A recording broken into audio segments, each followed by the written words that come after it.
Hello guys, welcome to the Superwatch channel. Omega is an industry giant when it comes to luxury Swiss timepieces. The company's watches are cutting edge since they have conquered land, sea, and space. Omega is a brand that understands how to stand out. From designing the first watch worn on the moon to acting as the official timekeeper for the Olympics to being James Bond's preferred label. Today's video will go through the top Omega watches that you can buy this year. I've included links in the description below for further information on the goods. Let us begin without further ado. Number 1. Speedmaster Professional Moonwatch Master Chronometer. The Moonwatch is, of course, the Omega model to have if you can only have one. There are now fewer justifications for not purchasing the new Moonwatch Master Chronometer. The new case design is reminiscent of the 1960s era Speedmaster, reference 105.012, which was the model's fourth iteration. Buzz Aldrin used that one when he walked on the moon. Omega, more crucially, adopted a new tapered style for its bracelet. It's lightweight, has a gorgeous clasp, and contains dainty center links. This bracelet is available for purchase separately if you already own a previous generation Moonwatch. As a Speedmaster owner, your entire world will shift. The Seamaster Calibre 3861 powers this timepiece. The first watches to use the new mechanism were the Apollo 11 limited editions released in 2019. With the 2020 Snoopy Award model using the same mechanism. This new Caliber, 1861, is based on the previous one, but it features a coaxial escapement, anti-magnetic alloys, and Meta's Master Chronometer certification. Omega's new Caliber ensures a daily accuracy of 0 to 5 seconds, up from the previous Caliber's -1 to +10 seconds. The Snoopy Award is another option I considered including, but it's a fantastic timepiece, just like every other Moonwatch with a master chronometer mechanism. This Moonwatch on a bracelet costs $7,000. It is made of stainless steel. Number 2. Seamaster Diver 300 meters. In 2018, the Seamaster Diver 300 finally received its long-awaited refresh. I'll admit it, the stainless steel bracelet took some getting used to. Among the collection are numerous vintage 9-row bracelet Seamaster Diver 300 watches. I started to feel like they were a little dated at one point. However, I just found that I missed the old stainless steel bracelet and find the new one to be a little too polished for my taste. Honestly, I don't know what to say. The 80s and 90s were my formative years.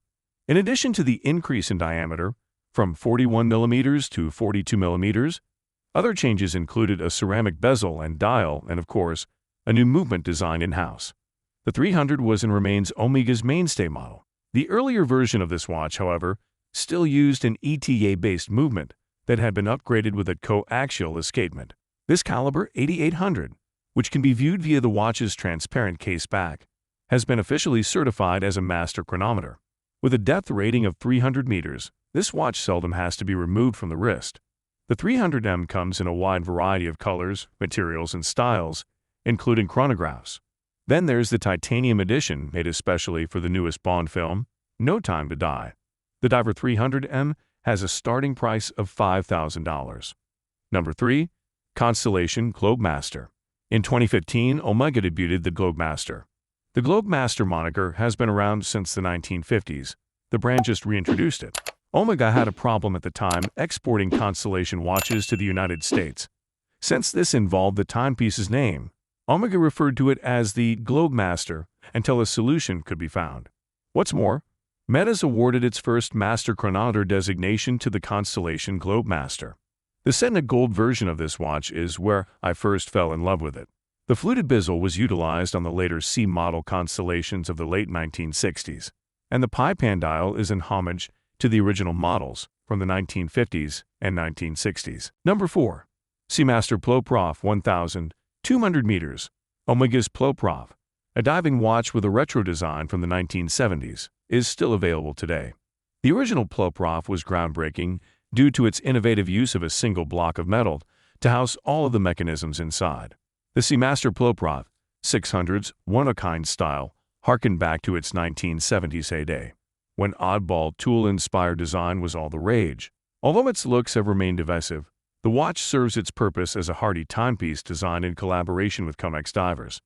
After 40 years of development and a relaunch in 2009, it finally made use of a helium escape valve that simplified maintenance.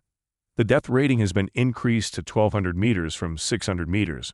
and Omeg's certified master chronometer Caliber 9812 has been made available as of 2015.